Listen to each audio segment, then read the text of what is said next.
I'm struck at the story of Job in the Bible. Job loses everything. He gets pretty mad about it.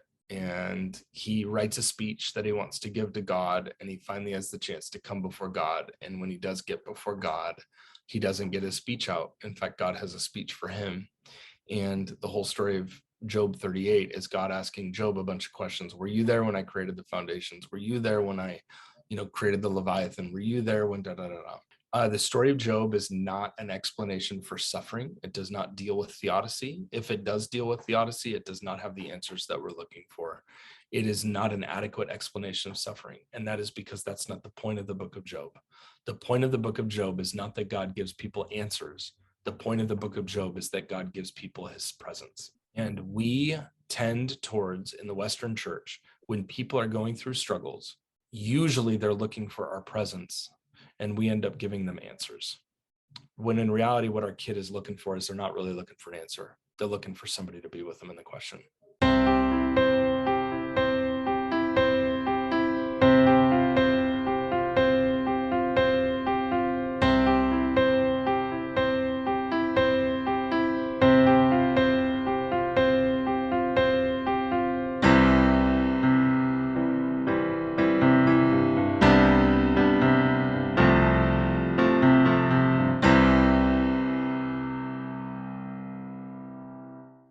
Well, Dr. A.J. Swoboda, it is a pleasure to have you on Faith in the Folds. Thank you for joining us tonight.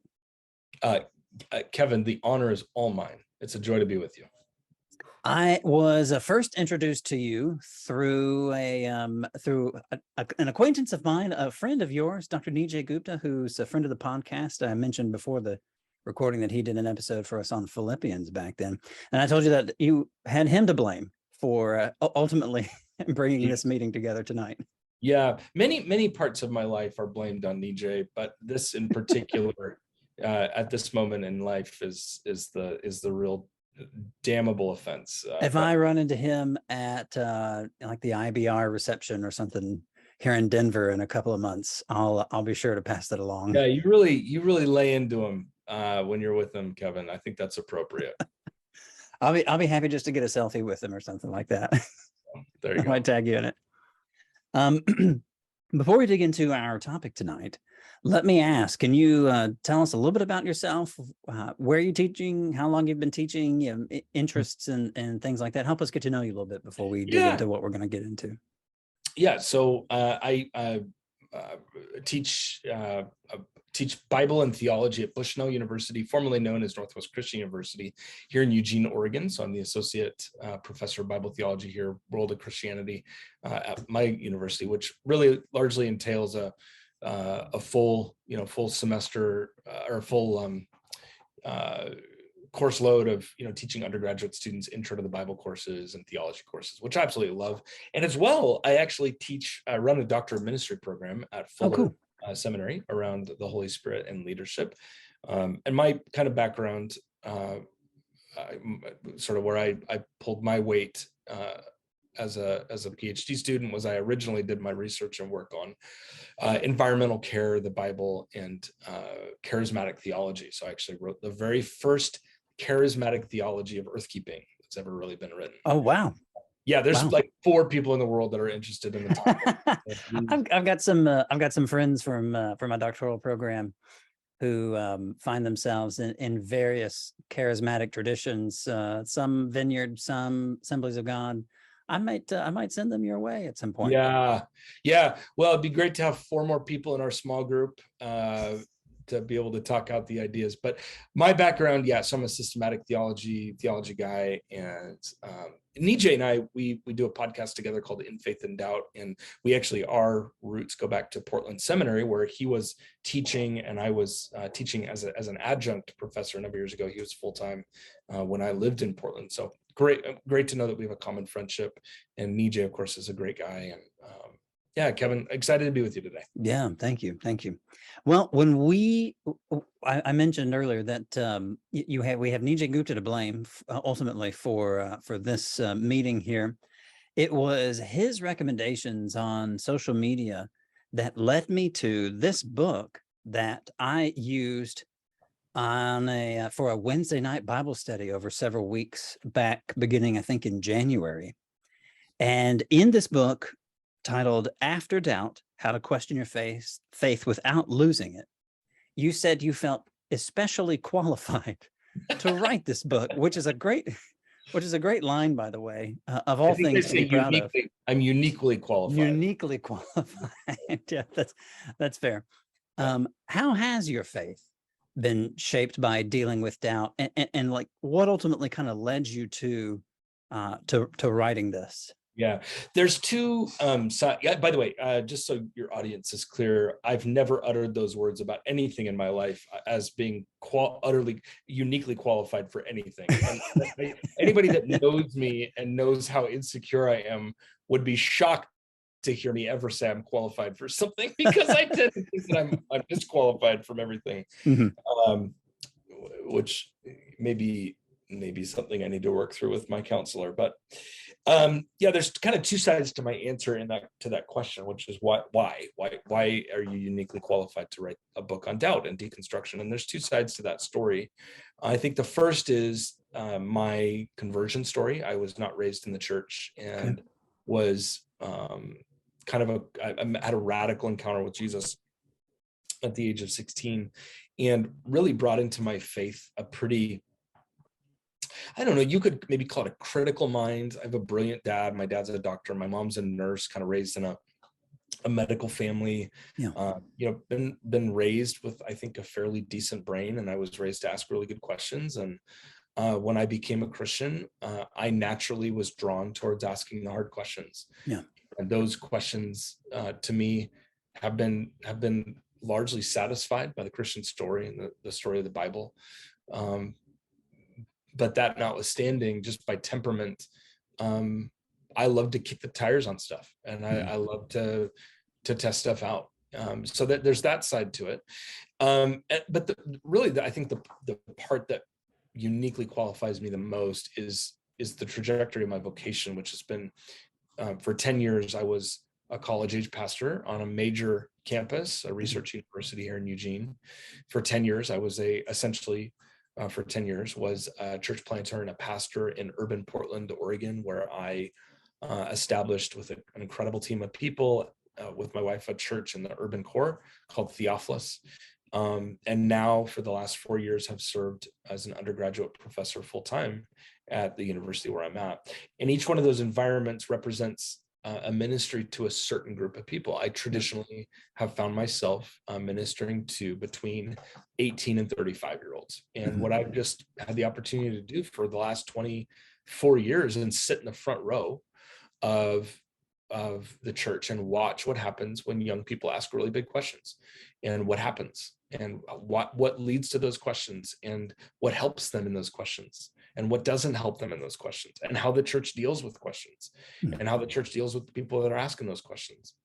So in a lot of ways, I think my ministry context of just spending a lot of time with 18 to 35-year-olds has really opened up the door for conversation. And I often point out, just both, as Osama bin Laden, the mastermind of the 9/11 attacks, and Billy Graham both have one thing in common.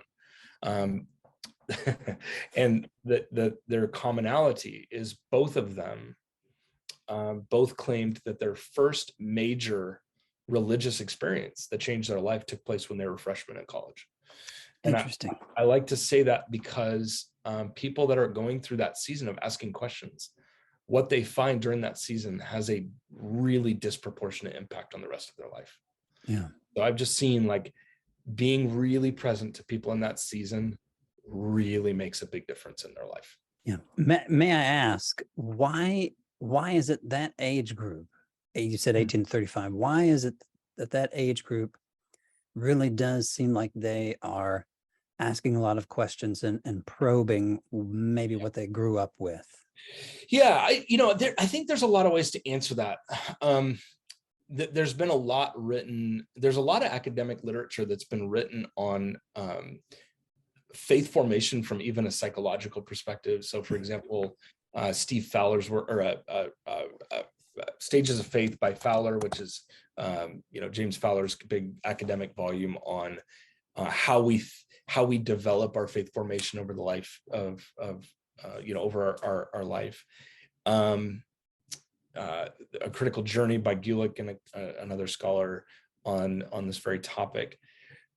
It does seem to me that in the same way that a marriage goes through seasons, in the same way that a child goes through seasons, in the same way that we've got puberty and you've got adolescence, you've got adulthood and childhood, that we may be the same person across that period of time, but the kind of questions we're asking and our needs really are different. The need for the needs of a middle-aged man at 42 are very different than the needs of a 3-year-old girl. They're just different needs, and they ask different questions, and they're thinking about different things. And even in the storyline of the Bible, Eugene Peterson years ago wrote about how when you look at the major epochs in the biblical story, and even the first 5 books in the Bible, Genesis, Exodus, Leviticus, Numbers, Deuteronomy, that actually each one of those books represent part of the faith journey. Genesis is our creation. Exodus is a season of enslavement. Leviticus becomes when we experience the holiness of God. He sort of talks about, like, we go through, in the same way that you have these 5 books, you go through seasons in life. So there's just, Kevin, I think my very long answer to your question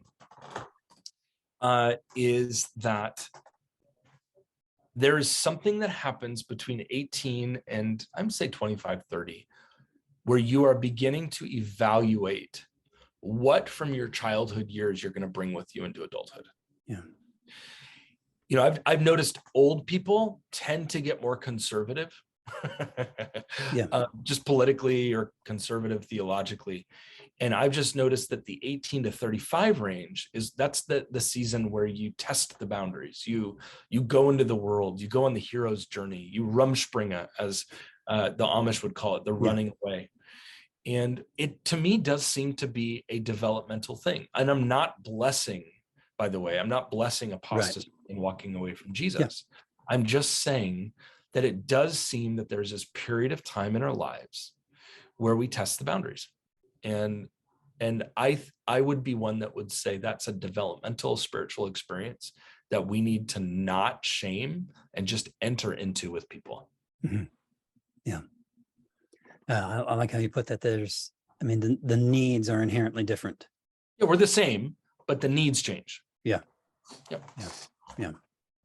In that, I was just listening to this guy talk about. I was just listening to a psychologist talk about the enigma of the fact that over the course of a lifetime, we're the same person, and yet our body is completely, fully reproduced. Every atom in our body is reproduced, and we have new flesh every 7 years.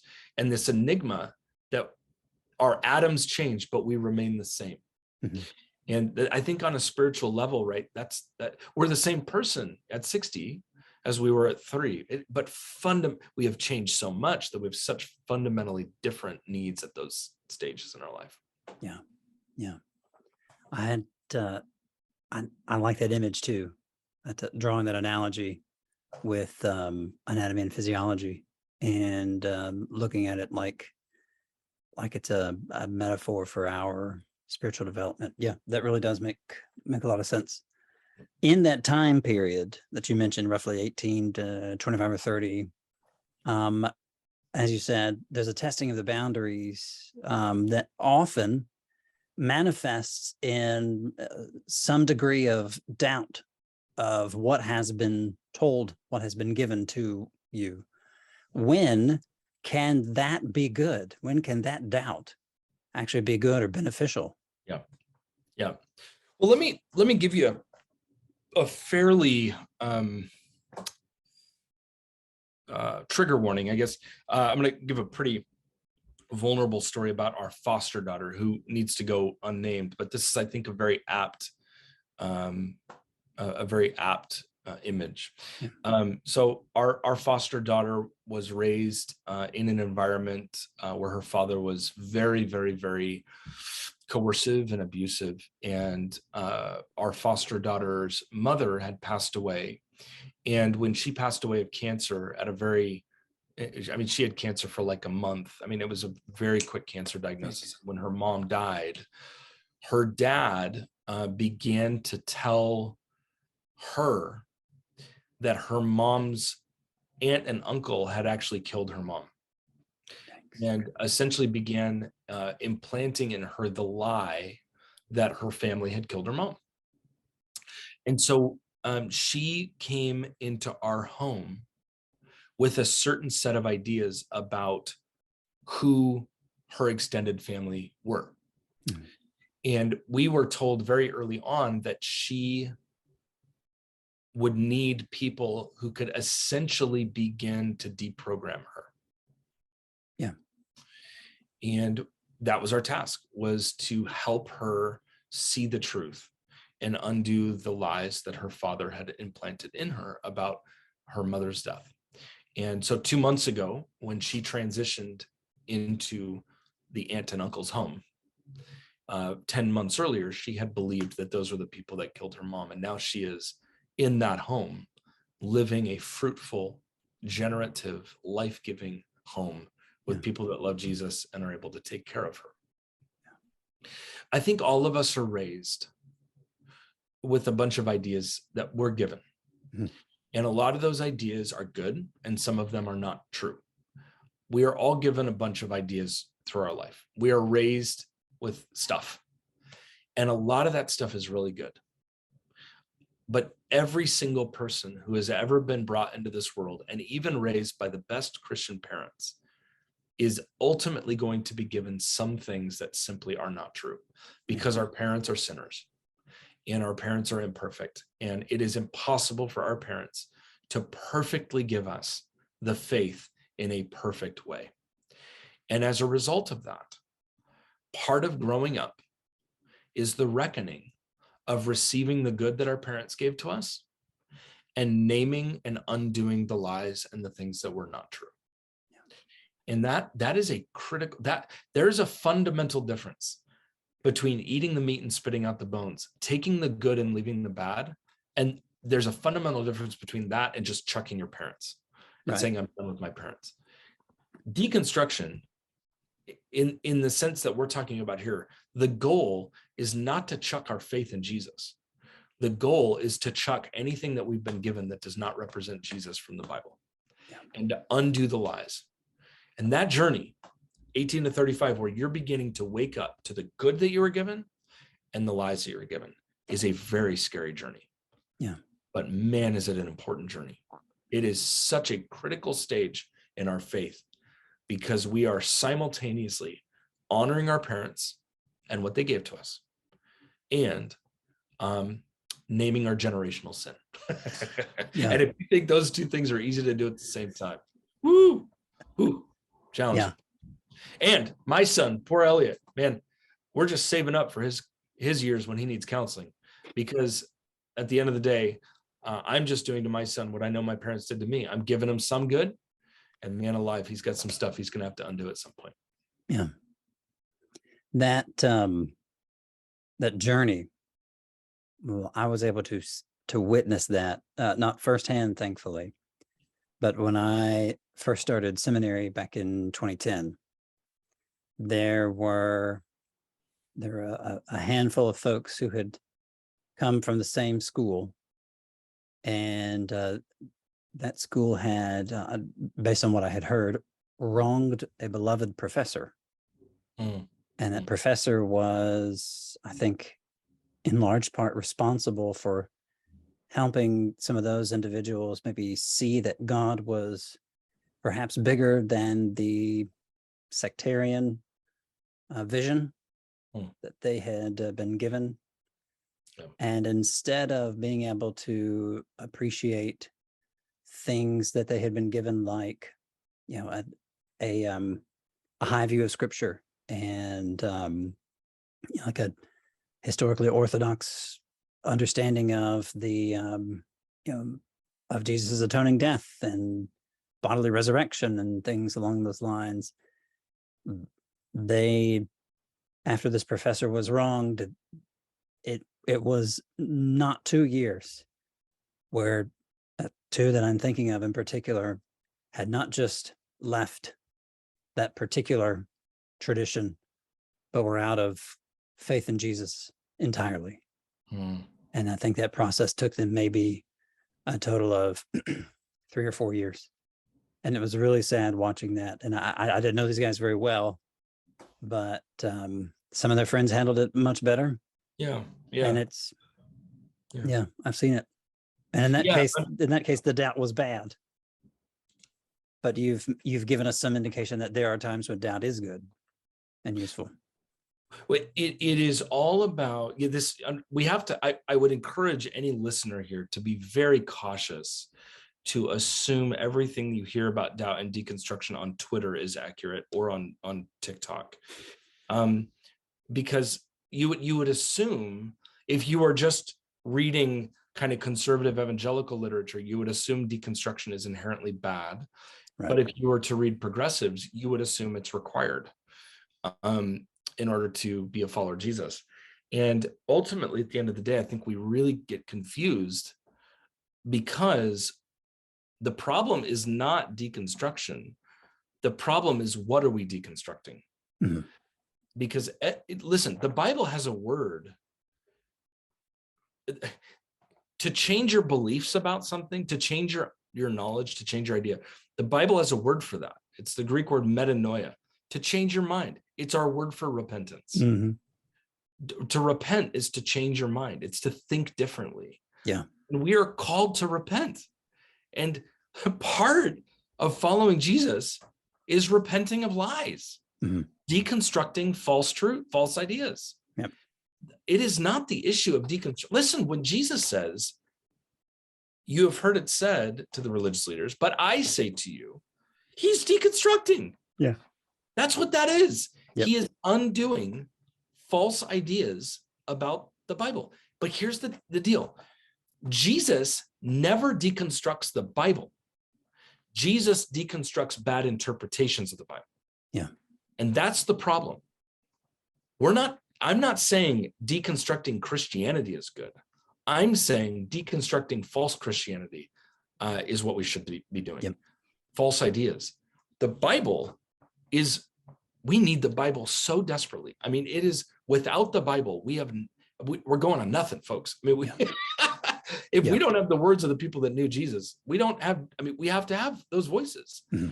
And I am not saying that we deconstruct the Bible, but I am saying we should take very seriously deconstructing any idea we have that does not reflect the Bible. Yeah. There are false notions about who Jesus was, what he did, what he said, that absolutely need to be broken down. Absolutely. Yeah. I could tell you, Kevin, I just earlier today was telling this story. A young woman who came into my office hour appointments. I'm sitting in my office here. I have this awesome couch over here. Students love my office because I have the most comfortable office hours. I was gonna say, it looks cozy. It's cozy, man. Cozy. And I actually get the guy across the hall has a little fridge, and we got kombucha in there and coffee. People love coming in. I had a young woman who came into my office 2 years ago, and she began to tell me her story of the kind of theological environment she'd been raised in. And she's describing to me major abuse that had been done to her, physical, sexual abuse. And I said, how did that happen? And she starts talking about the theology in this church, and how the theology that was essentially taught was that the way you, as a woman, the way you submit to Jesus is you submit to whatever man God's put over you. And if they do those things to you, you're patient and you're calm, but you just submit to it. And I got to tell you, Kevin, I got to tell you, there are moments when my job as a Christian is to deconstruct other people's ideas and to help them see what they have been given is not the Jesus of the New Testament. And that young woman, if she was sitting right here, she would be saying, like, the woman that sat in my office 2 years ago is a different woman today, because she now sees for the first time what Jesus actually thinks about her, and that Jesus would never be okay with her theologically being manipulated into abuse. And to me, as an educator and as a Christian, I have a responsibility to look lies in the face and confront it with the truth of Jesus. And that is deconstructing. It can also be, and I need to be very clear, there are forms of deconstruction, Kevin, that are very unhealthy. And it is true. I have had students in my office who are deconstructing their faith, not because they love Jesus, but because at the end of the day, they really want to sleep with who they want to sleep with and smoke what they want to smoke. Yeah. And the difference is I've got to have the discerning ability to tell the difference between why somebody's doing what they're doing and why they're not. That's hard work. Hard work. Yeah. We've talked a little bit about deconstruction, which as folks read through your book, we see that that's actually the second stage of these three stages that you present. What are those stages, and are there things that generally trigger movement from one stage to the next? Oh man, well, okay, those are two huge questions. I can tackle one of those. The second one of what gets us to move from one stage to another, literally whole chapters in the book about that. So that needs you got to read that, and I think go read me. Yeah. So this isn't particularly unique to me, but I maybe it's unique in the sense that I put language to it in a unique way. And that is that in the book, I outlined what I call the theological journey. And the theological journey is the idea that all of us, none of us come prepackaged with all the good stuff in our brains, that we, in a very James K.A. Smith sense, we are habituated and discipled and even disciplined into good and right belief. That belief doesn't just happen. Belief takes effort, and it takes intentionality, that we are liturgical beings that need our faith to be given a structure. And so I talk about the theological journey as the three stages we often go through in our journey of how we understand and know Jesus on a theological level. And those three stages are, number one, what I would call the construction stage. And the construction stage are those years in our life when we begin to initially build what we know about God. When I first became a Christian and was baptized at 16, it was me sitting in a Bible study with Robin Brush as he taught me the Bible for the very first time. And I didn't know anything about the Trinity. I didn't know what Christians thought about the Bible. I didn't know nothing. And I had to take on faith what this guy gave me. And I did. And thank God I did, because the guy knew the Bible really well and he passed on good stuff to me. Yeah. And so construction are those years that we build our initial belief structures, construction. Deconstruction is a stage in our journey where we begin to question those beliefs, and we begin to think through, maybe not reject them, but think critically about those, because we received our construction beliefs uncritically. It's an uncritical reception. Like, my son didn't learn how to say cookie because he did a word study on the internet. He learned how to say cookie because he heard me say the word cookie, and he knew that that corresponded to reality. So we uncritically receive our first theological beliefs. And usually there comes a point, 18 to 35, where we begin to think through those beliefs and critically reflect on them. Because generally by that time, there really is no substitute for experience, and life experience can often lead someone to say, man, is this really worth my time and effort and energy? That's a great way to put that. Here's a great example. When I, let me preface, talk about sexuality for a second. I'm very conservative when it comes to sexuality. When I say conservative, I mean, I come from the historic Christian tradition. I would hold the historic Christian ethic on sexuality very strongly, and I make no bones about that or not. But when you're raised, when you're raised in an environment that teaches that, and you are taught any kind of idea that gay and lesbian and trans people are evil humans that eat kittens for breakfast and are just horrible people. You are taught that. And then you go into the world and you make your first gay friend, and they're incredibly kind and generous and loving. What you're describing, your experience, is all of a sudden now discongruent. It's incongruent with the attitude you were put in as a child. And so actually, at the end of the day, one of the greatest ways to help people not deconstruct or need to deconstruct is don't give them stuff that they need to deconstruct. Right. So Yeah. no, like the best thing we can do, and I mean this, the best thing we can do is give kids the Bible and nothing else. Like, don't add to it, don't take away from it. Give them the Bible. Yeah. And let the mystery of the Bible be in place. There's parts of the Bible that are super clear. There's parts that I lose sleep over and I don't get. Mm-hmm. But don't iron out the mysteries and don't make more mysterious the stuff that's plain and clear. We need to give the Bible to kids as best as we can. Because when we don't, and we teach them things that the Bible doesn't say, there's going to come a point down the road when their experience is going to go, well, the Bible doesn't say that or something. And the experience causes us to reject the Bible. When in reality, what we should be rejecting is the bad version, the bad teachings of the Bible we were given rather than the Bible itself. Yeah. It's that C.S. Lewis idea.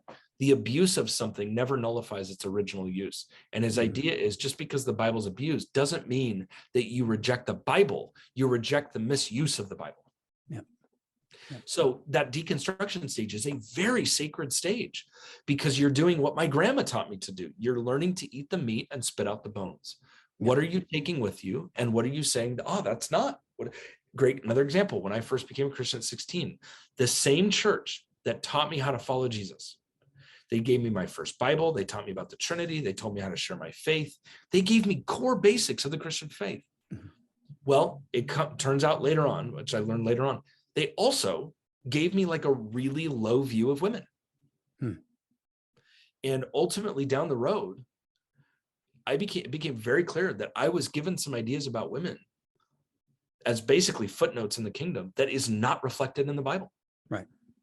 And so now I'm in this tension, like I want to receive all the good I was given, but there's some stuff that needs to be rethought. Mm-hmm. That's the deconstruction stage. We can we can even point to examples of the deconstruction stage in Scripture. I mean, oh my goodness, the Damascus Road experience is an extraordinarily and uniquely intense moment of deconstruction for Saul. Yes, who then goes through this process. You can point to any number of folks who experienced it like that. He had built his life on an entire way of thinking and has an experience of Jesus and has to rethink the whole thing. And it's so powerful that you just brought that story up. There's two parts of that story that really strike me. Number one, Paul doesn't eat for like 3 days. Mm-hmm. And I think when that happens, and I think the reason is it hit him so hard, it completely disoriented him. I think he literally forgot to eat. I mean, I think he was like, I don't know what to do. And then the second thing that strikes me is that when he experiences Jesus, Jesus blinds him. Yeah. And he needs somebody to go with him to Damascus. It's striking that the same Jesus who can heal blindness is the same one that can provide it. The deconstruction experience is a very disorienting experience. Yeah. You feel like you're blind. You feel like you don't know up from down. You stop eating. And what you need in those moments in time is you need somebody who can walk with you, because often you can't. Who you go to in your deconstruction experience will be who you are becoming. That is why when you go through the deconstruction experience, it is pivotal that you do not do it alone. You rely on people who love Jesus, who have gone ahead of you, who can hold your hand. Would you repeat that again? Because I think it bears repeating. Who you go to during your deconstruction experience. That's precise. Who you surround yourself with when you don't know up from down is eventually who you're going to become. Man. I mean, here's what happens. And this happened in COVID. It's happening right now. And it breaks my heart. It's the reality of our moment in time, our cultural moment.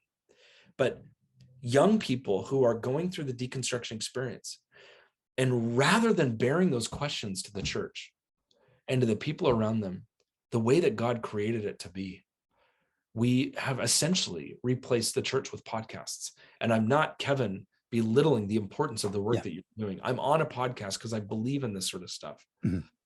But when we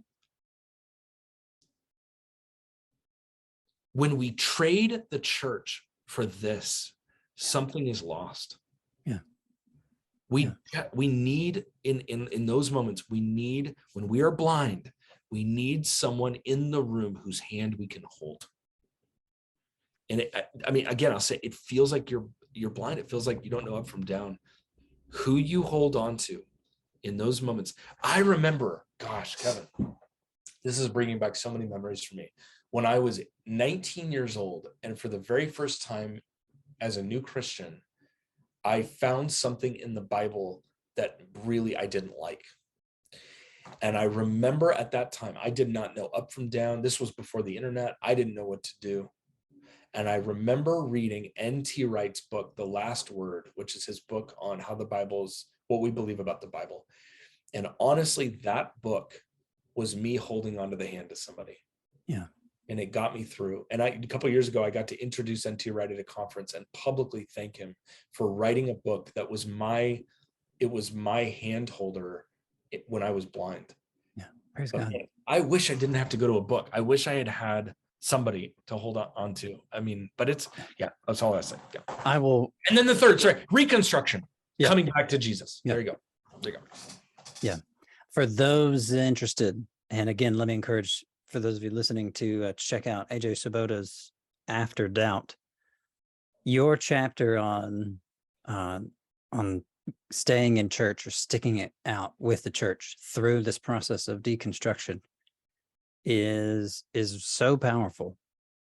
And I'll speak in generalities as to not name the innocent and guilty parties involved. But at a time in my ministry some time ago, a friend who desperately needed the church decided that they would withdraw from the church in order to go it alone, or in order to look for the answers, to give them, well, I guess they thought they needed space or something, to give them the answers that they thought they needed, and ultimately decided to leave our fellowship. And I use the term fellowship not as a synonym for congregation, although that did happen, but they decided to step away from the friendships that they had made during that time. And it was just heartbroken because all I wanted was just a phone call or a text message, just an answer to say, hey, how's it going? And then to get some kind of response back, because that would have been sufficient to kind of keep things going. And it just didn't happen, and it hurts, as you've expressed before. Can I just, I don't think I've ever talked about this on a podcast or anything. I've done thousands of these conversations, hundreds of these conversations. I shouldn't say thousands.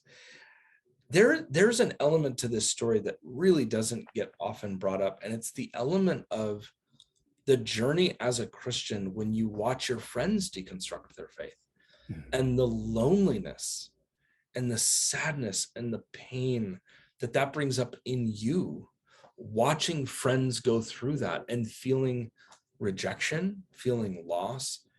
And that is a real experience. And I don't know. I guess I want to say, I really appreciate you naming the other side to this conversation. Sure. Because part of this is, we're listening to the stories of people that are deconstructing. But there's another side of this. What about the parents who are watching their kids walk away? What about the pastors who are watching droves of people leave? What about the people in the congregations that are seeing their friends leave? That is a very lonely experience. And I can't help but wonder if in this moment in time that Jesus is inviting us to share in his loneliness, and to share in the divine loneliness of the God on the cross who knows he's a man of sorrows, and he knows the sorrow of loneliness. And I don't know, part of me wonders if Jesus is teaching you and teaching me to enter into the presence of God when no one else is in the room. And it's a sacred experience. It's a sacred experience. I had not thought before about connecting it with Jesus's isolation there, especially in his last few hours, but that rings true with one of the overarching messages of probably my favorite of Paul's letters, Philippians, where the theme is essentially, sharing in Jesus's sufferings, participating in his pain. Yes. And then that isolation experiencing some of that. Yeah, I hadn't even thought about that before, but In the that hope of makes glory, sense. right? We I, share suffering so that we experience his glory. yeah, that's right. You don't get one without the other. You don't get yeah. Yeah. Yeah. Thanks for naming that, Kevin. I think that's Yeah. In your experience, and you've mentioned these groups before earlier in the talk, and you mentioned these groups in your book. In your experience, do conservative, I'll put air quotes around that painfully relative term, but still somehow manages to communicate. Do conservative and progressive Christians experience doubt and deconstruction in similar or different ways? And is there one topic or that affects one more than the other and vice versa? Or can we dig into this just for a little bit? Well, the moment that we find ourselves in, I quote it in the book, but there's a great book by a scholar, a book called the Big Sort, which is that blue states are getting bluer, red states are getting redder, and essentially what's happened in American politics geographically is happening in the church, and that is that basically what's happening is Christians are going to their like-minded political environments to worship Jesus and to worship God on their own terms. So Democrats are now mainliners, generally speaking, and evangelicals are largely the Republicans. That's not that's not Sure. one for one. I'm well aware of the, African-American communities tend to be more conservative socially, it tend to be more conservative theologically, but politically more progressive, so on and so forth. But essentially what has happened and is happening is a big sort in churches, and like-minded people are hanging out with like-minded people, and the result is we don't hang out with people that are different than ourselves. And so in general, I would say conservatives are better at giving answers and progressives are better at asking questions. And in general, and you now have communities where it is safe to get answers, but not safe to ask questions, and progressive communities where it's safe to ask questions, but it's not safe to find the old answers. So I chuckle because I feel like that coheres with my experience and my friends' experiences who fall in those different groups, yeah. Oh yeah. No, that's exactly right. Yeah. So what does that mean for us? Well, it means that the people that are asking questions are not hanging out with people that might have some answer for them.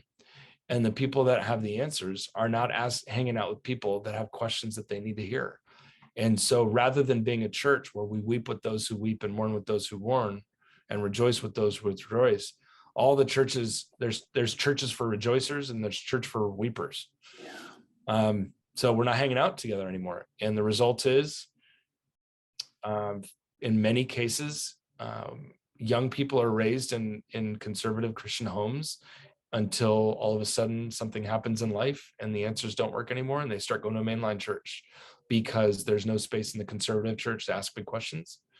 And simultaneously, progressive churches largely gather people that are asking important cultural questions, but often reject the ancient answers of the church. And it's become I heard one guy call it the fiefdom of the church. We basically got these fiefdoms now, and it breaks God's heart. It breaks my heart. And, think politics. As an American, I have to pick between two parties that care for two different groups of people. If I'm a conservative, then I'm allowed to fight for the unborn. And if I'm a Democrat, then I'm fighting for children in cages at the border with Mexico. And I now live in a world where I have to pick which kind of children I want to care for, because that's what the political system allows. And I think Jesus wants us to break that system and stop being partisan and be political. And to be political is to say Jesus is Lord, and I refuse to live in the partisan hackery that has become our system. Because Jesus does not pick between the unborn and the children in a cage at the border. He is absolutely in love with both. And I must, by faithful responsibility to Jesus, love both too. This is my way of giving a very long answer to the fact that basically when you don't have a church where there is actual diversity of thought, essentially we all become more and more hyper versions of ourselves. Mm-hmm. Yeah. And so those with certitude become more certain, and those with questions become more full of questions. Yeah. No wonder we don't know how to listen to each other. You mentioned earlier that age group, 18 to 20, 30 something. And for those of us who have a foot in the academic world, but also a foot in congregational ministry, as you had for a long time, it's a buzzword is intergenerational. Mm-hmm. We want our ministries we want our church to be a place for all generations. Well, if this age group of 18 to 20 or 30 something is the group that tends to be asking more of these questions, then the 40, 50, 60 plus crowd needs those folks. Yes. In. Yes. And if the 50, 60 plus crowd are the ones who tend to get more conservative, then they might have some answers. Yep. And so the groups need each other. Yep. Paul's words, you have brothers and sisters in the faith, but no mothers and fathers. We have become in the words of Robert Bly, the church has become a sibling society. We spend time with people that are our age. Our youth groups are all the same age. Our old churches are all old. Our youth groups are all the youth. We're a sibling society. We don't have the people with the wrinkles ahead of us, and the people with the wrinkles don't have the young people with them. And it is creating, tragically, it's creating environments where the people with the answers are not spending time with the people with the questions, and the people with the questions are not spending time with people that think they know everything. It's tragic, brother. It's tragic. As we wrap up, last question: what can, and if you want to give bullet points, that's fine. What can the church do to help? What can the church offer to someone in doubt, and what can the doubter do to maybe help themselves maintain or in a healthy way work through these kinds of questions they have? Yeah.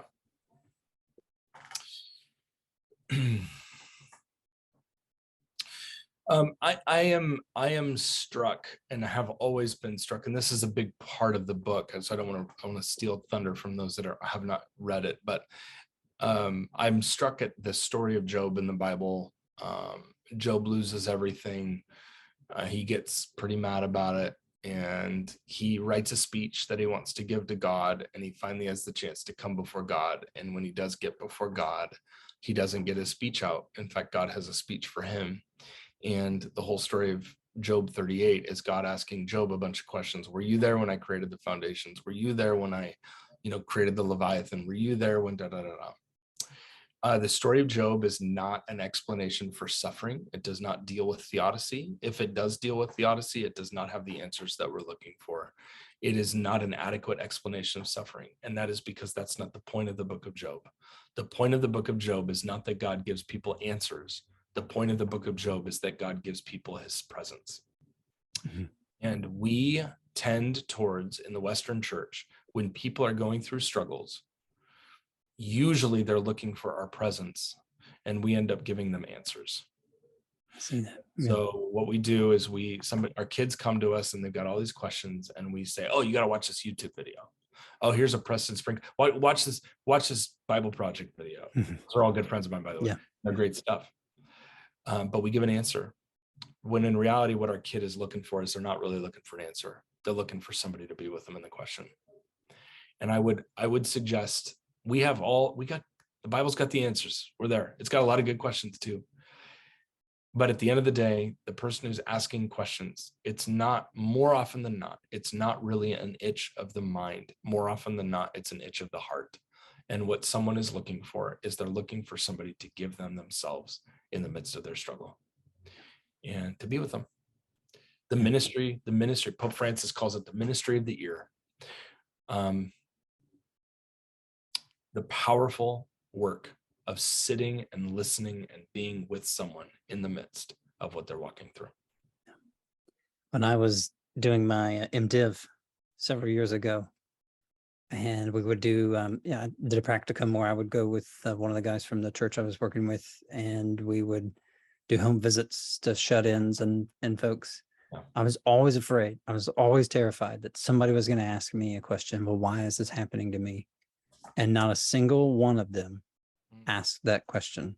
It was always about being there with them in the name of Jesus, because this was a beloved brother or sister. Wow. Yeah. Yep. Yep. Yeah. We've got 1 minute left. Any last takeaways before we go? Oh, Kevin, you're a great interviewer. Thank you. It makes a big difference to actually talk to somebody who's read my book. And unfortunately, I've got a good 100 stories where I can tell the publisher just sent the questions out.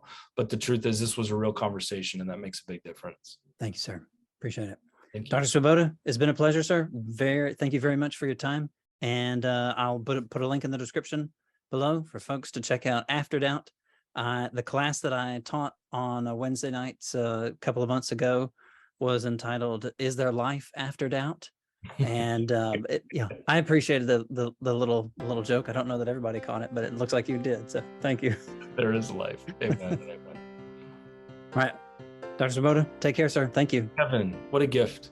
Thank you for your wholehearted affirmation of my work, but more than that, your wholehearted love of Jesus and the work that you're doing.